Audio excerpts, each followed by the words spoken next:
안녕하세요, 짬바정입니다. 오늘은 구독자 중에 한 분이 변속기별 장단점을 설명해달라고 하셔서 그에 관해 다뤄보려 합니다. 사실 저는 이분께서 어떤 공학적인 설명을 바라지는 않았을 거라고 생각해요. 이미 그런 설명은 여기저기 많이 있거든요. 어려운 설명보다는 뭔가 현실적인, 이해하기 쉬운, 확 와닿는 그런 걸 바라신 것 같아서 그에 맞게 진행해볼게요. 비유도 많이 들고 실제 차종에 대한 예도 써보도록 하겠습니다. 우선 변속기별 장단점을 알려면 좋은 변속기에 대한 정의부터 해야겠죠. 그 정의와 부합이 되면 장점이 많은 거고 서로 충돌하면 단점이 많다는 걸 알 수 있을 테니까요. 자, 그러면 좋은 변속기가 어떤 건지 설명드릴게요. 자동차는 엔진이 힘을 내고 바퀴로 땅을 박차고 나가면서 굴러가죠. 변속기는 이렇게 자동차 엔진에서 나온 힘을 바퀴까지 전달하는 일을 합니다. 힘을 직접 내거나 차를 직접 나가게 하진 않지만 그 힘의 전달 과정에서 가장 중요한 일을 맡는 겁니다. 어떤 레스토랑이 있다고 생각을 해보죠. 셰프는 음식을 만드니까 엔진이라고 치고 최종적으로 엔진 힘이 닿는 바퀴는 손님에 대입해보겠습니다. 셰프, 엔진이죠. 셰프가 음식을 맛있고 멋지게 만들었어요. 그런데 그게 손님, 바퀴까지 제대로 전달이 안 되면 그러면 아무런 쓸모가 없겠죠. 그래서 레스토랑에는 주방에서 나온 음식을 손님께 전달해주는 서버가 있기 마련입니다. 음식이 주방에서 나온 뒤에 식지 않게 전달하고 또 셰프가 한 플레이팅이 흐트러지면 안 되니까 꼼꼼하고 조심성 있게 일해야 할 겁니다. 마지막으로 중간에 음식을 몰래 빼먹으면 안 되겠죠? 이러면 큰일 나겠죠. 좋은 변속기도 좋은 서버와 똑같습니다. 주방에서 나온 엔진 힘을 온전히 홀에 있는 바퀴까지, 손님에게까지 잘 전해줘야 하는 거예요. 음식 몰래 빼먹으면 안 된다고 했잖아요. 그것처럼 중간에 힘을 흘리지 않아야 하고 이게 적은 동력 손실이라고 볼 수 있겠죠. 그리고 마치 음식이 식지 않게 잘 전달하듯이 적절한 시간에 전달하듯이 그런 좋은 변속 로직도 갖고 있어야 합니다. 간단하죠. 변속기는 힘을 전달하는 일을 하니까 그 전달 업무만 잘 수행하면 되는 겁니다. 그럼 누군가는 또 이렇게 얘기할 겁니다. 전달하는 거 별거 없네. 그러면 셰프가 손님한테 직접 갖다 주면 되지. 이렇게 말씀하실 수도 있을 것 같은데 레스토랑은 그럴 수 있죠. 그런데 여기서 엔진과 셰프의 차이가 생깁니다. 내연기관 엔진은 최적의 힘을 내는 영역이 한정적이거든요. 왜 여러분 계기판에 보시면 RPM 게이지 있잖아요. 보통은 숫자 6 이후에 빨간색으로 돼 있고 디젤이면 한 4500, 4.5 이후에 빨간색으로 돼 있고 우리가 차 운전할 때는 거의 한 1.5에서 3 사이에서만 움직이죠. 그렇게 특정 회전 영역 안에서만 머물게 해주는 일을 바로 변속기가 하는 겁니다. 엔진의 파워와 연비 사이에서 얼마만큼 힘을 내서 바퀴로 전달할 건지 저속, 고속 상관없이 효율적으로 써주기 위해서 변속기가 존재하는 거예요. 저속에서는 속도는 느리지만 견인력이 큰 저단을, 고속에서는 견인력은 낮지만 속도가 빠르고 엔진 회전을 낮출 수 있는 고단 기어를 씀으로써 엔진 힘을 바퀴까지 전달하되 그냥 전달하는 게 아니라 효율적으로 전달하는 일을 하는 게 바로 변속기인 겁니다. 이제 변속기가 하는 일이 뭐고 또 그 일을 해야만 좋은 변속기라는 걸 알았으니까 변속기별 특징을 본격적으로 설명드릴게요. 앞서 말씀드렸듯이 공학적인 설명보다는 실제 우리가 느껴본 적 있을 만한 쉬운 설명으로 가겠습니다. 우선 이런 질문을 하신 분들은 수동 변속기는 안 사실 테니까 수동은 아예 뺄게요. 질문의 논지는 자동 변속기에 뭔가 좀 다양한 종류가 있는 것 같던데 그 미시적인 차이가 뭐냐는 거였으니까요. 자, 그러면 자동 변속기는 토크 컨버터식 자동 변속기, 듀얼 클러치 변속기 즉 DCT, 마지막으로 무단 변속기 CVT가 존재합니다. 이 중에 가장 오래전부터 쓰였고 가장 흔히 보이는 형태가 바로 토크 컨버터식이고요. 이거는 그냥 토크 컨버터라는 말을 빼고 흔히 자동 변속기라고 부릅니다. 그러니까 딱히 어떤 수식어 없이 그냥 자동 변속기라고 부른다면 그거는 토크 컨버터식이라고 봐도 됩니다. 요즘 신차, 그 중에서도 퍼포먼스나 경제성을 중시하는 차에 주로 쓰이는 게 바로 듀얼 클러치 변속기입니다. 이 변속기는 폭스바겐 5세대 골프 TDI 디젤 모델부터 대중화됐다고 볼 수 있고요. 현재는 현대기아의 많은 차에도 들어갑니다.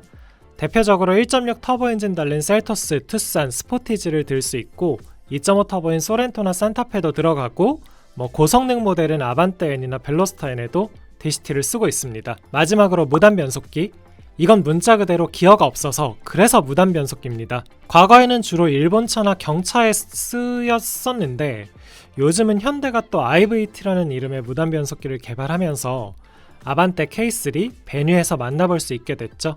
스파크도 시테크라는 이름의 무단 변속기를 쓰고 있고요. 보통은 CVT라고도 부르기도 합니다.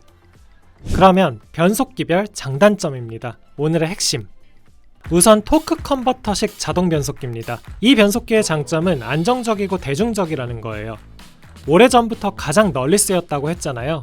얼마 전에 모터리제이션 컨텐츠 때 설명드렸던 심지어 80년대 국산차에도 들어있던 그런 자동 변속기도 전부 토크 컨버터식이었거든요. 그러니까 이 변속기는 제일 오래됐고 가장 많이 쓰이기 때문에 그만큼 품질도 안정적이고 심지어 작동하는 것도 안정적입니다.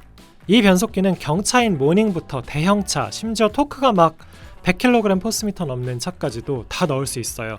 그만큼 신뢰도가 높죠. 심지어 트럭이나 버스에도 쓸 정도입니다.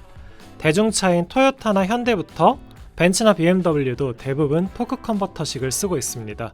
사실 안에 구조를 보면 그 반짝이는 별처럼 생긴 기어열, 유성 기어열이 여러 개 들어있어서 되게 복잡해 보이는데 우리는 뭐 그걸 느낄 수 없고 그럴 필요도 없습니다. 그냥 타면 됩니다. 뭔가 이거는 편해요. 운전도 편하고 마음도 편하죠. 딱히 관리할 것도 없습니다. 이 변속기가 동력을 전달하는 게 사실 유체 클러치라고 하면 여러분들 어려우실 테니까 쉽게 말해서 초기 동력 전달을 기름으로 하거든요. 오일로서 힘을 전달한다는 건데 그러면 부드럽겠죠? 그 부드러움이 초기 발진 때나 시내 주행할 때 바로 장점으로 크게 다가오는 겁니다. 아니 오죽하겠어요. 기계적으로 꽉꽉 물리는 게 아니라 기름으로 힘을 전달한다는 건데 미끄덩미끄덩 하면서 우아하고 부드럽게 나가지 않겠습니까? 하지만 이 점이 또 단점이 되기도 합니다. 미끌거리면서 유체로서 힘을 전달하니 힘이 온전히 안 가고 손실이 생길 수밖에 없죠. 근데 이 부분마저도 요즘은 저단에서부터 기계적으로 직결시켜버리는 식으로 극복하고 있습니다. 이게 락업 클러치라는 건데요. 용어를 꼭 기억하실 필요는 없고요. 핵심은 그만큼 토크 컨버터식 자동 변속기가 크게 진화했고 발전했고 이제는 단점도 거의 없어져 가고 있다는 사실입니다. 그 논거 중에 하나가 유명 스포츠카들도 최근에 DCT를 쓰다가 토크 컨버터식 자동 변속기로 회귀하고 있다는 겁니다. 그러면 이 자동 변속기, 토크 컨버터식 자동 변속기는 어떤 분께 추천하느냐? 그냥 여러분들, 대부분의 모든 운전자에게 추천드립니다. 앞서 말했듯이 가장 무난하기 때문이죠. 무엇보다 지체나 정체 구간을 지날 일이 많은 시내 주행이 많은 분들께 적절합니다. 그럴 때 가장 안정적이고 스트레스가 없거든요. 앞서 말했듯이 태생적 특성 덕분에 부드럽고 매끄럽게 작동하니까 막히는 길에서 승차감을 덜 해칩니다. 가장 흔히 볼 수 있는 예로 가까운 예로 소나타나 그랜저, 제네시스들을 들 수 있죠. 이 차들은 전부 토크 컨버터식 일반적인 자동 변속기를 쓰고 있습니다. 둘째는 듀얼 클러치 DCT입니다. 이 변속기는 한마디로 수동 변속기를 자동화시킨 거라고 보면 됩니다. 구조적으로 클러치판이 2개고 액추에이터가 있는 등의 차이가 있지만 사실 기본 원리는 수동 변속기에 기어 바꾸는 일을 대신 수행해주는 거고 그렇기 때문에 운전은 그냥 일반적인 자동차, 자동 변속기 차처럼 하면 됩니다. 수동 변속기를 자동화했다. 장단점이 여기서 유추가 가능합니다. 수동 변속기의 장점이 동력 손실이 현저히 적다는 거거든요. 그게 바로 듀얼 클러치의 장점이 되기도 합니다. 엔진 힘을 바퀴까지 일반적인 자동 변속기에 비하면 남김없이 전한다는 겁니다. 그러다 보니까 연비에 유리하고 힘이 잘 전달되니까 가속도 빠르죠. 이게 바로 듀얼 클러치 달린 차의 장점이에요.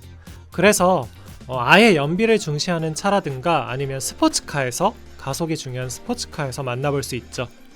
그리고 마지막으로 클러치판을 2개 쓰는 장점이 변속이 엄청나게 빠르다는 겁니다. 단점도 수동 변속기랑 비슷합니다. 일단 자동 변속기라기에는 좀 거칠어요. 심지어 막 수동 변속기, 진짜 수동 변속기처럼 철컥철컥하는 소리가 나는 차도 있죠. 왜 수동 변속기 차들 보면 막히는 길에서 힘들다고들 하죠. 이 듀얼 클러치 DCT도 똑같습니다. 가다 서다가 많은 길에서 되게 힘들어해요. 그러니까 발진과 감속을 막 불연속적으로 할 때 그때 괴로워합니다. 이게 변속기가 클러치를 붙일지 말지 막 고민하느라 그런 거거든요. 그래서 앞서 말한 토크 컨버터식 자동 변속기하고 달리 시내 주행이 많은 분들께는 추천하고 싶지 않아요. 특히 현대기아 기준으로 7단 DCT, 즉 건식 듀얼 클러치 차들은 서울 시내 타시는 분들께 더욱 비추합니다. 반대로 지방에 사시거나 고속도로 주행이 많으시면 무난합니다.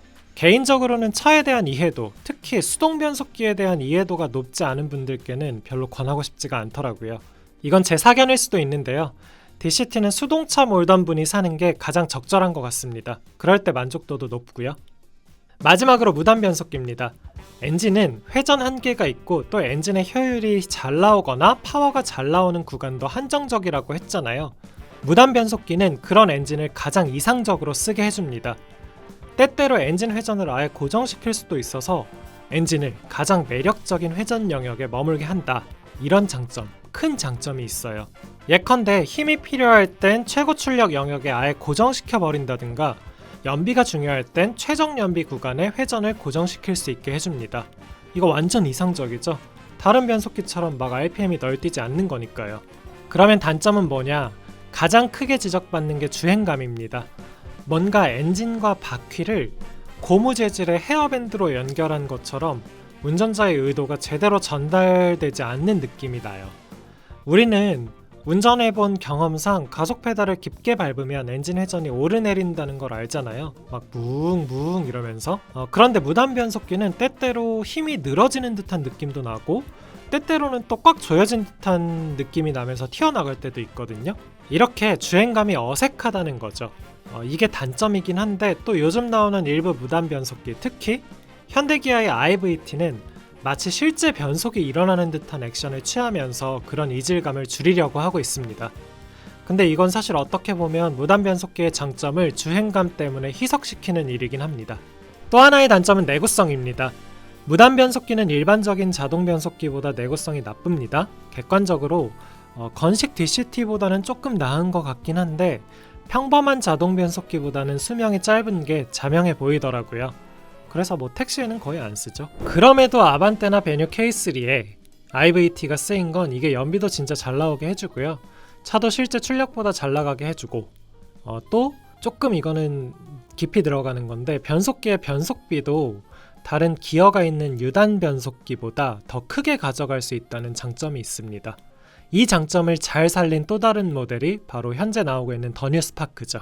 마지막 총정리입니다. 역순으로 갑니다. 일단 무단 변속기 CVT는 아반떼, 베뉴, K3, 스파크 같은 차에서 만나볼 수 있다. 장점은 엔진 힘을 정말 효율적으로 잘 뽑아 써내준다. 그래서 연비도 좋고 차도 잘 나간다. 그런데 내구성은 상대적으로 약점이다. 가장 큰 단점인 가속감은 로직 개선으로서 극복하고 있다. 두 번째, 듀얼 클러치 DCT는 동력 전달 효율이 가장 우수하기 때문에 가속과 연비 모두 유리하다. 대표적으로 건식은 1.6 가솔린 터보인 셀토스, 투싼, 스포티지에서 만나볼 수 있다. 습식은 2.5 전륜 터보차들에 들어간다. 이거는 작동감이 거칠고 가다서다를 반복하는 시내에는 어울리지 않는다는 점, 이게 단점이고, 그래서 고속주행이 많거나 막히지 않는 도시에 사는 분들께 적절하다는 점. 마지막으로 토크 컨버터식, 가장 일반적인 자동 변속기입니다. 마치 평균 90점의 모범생 같다. 완벽하진 않지만 가장 무난하다. 장점은 부드러운 주행감입니다. 그래서 승차감에 유리하다는 점. 서울 시내에 산다면 무엇보다도 그냥 토크 컨버터형이 가장 적절하다.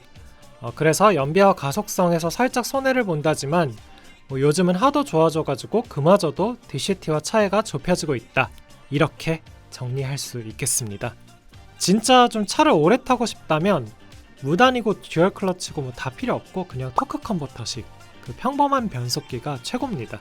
여러분들 차 살 때 단순히 차 모델이나 엔진 타입, 옵션 이런 것만 보지 마시고 평소 운행 환경이나 주행 스타일에 따라서 변속기도 합리적으로 선택할 수 있으시기를 바랍니다. 이상 마칠게요. 안녕.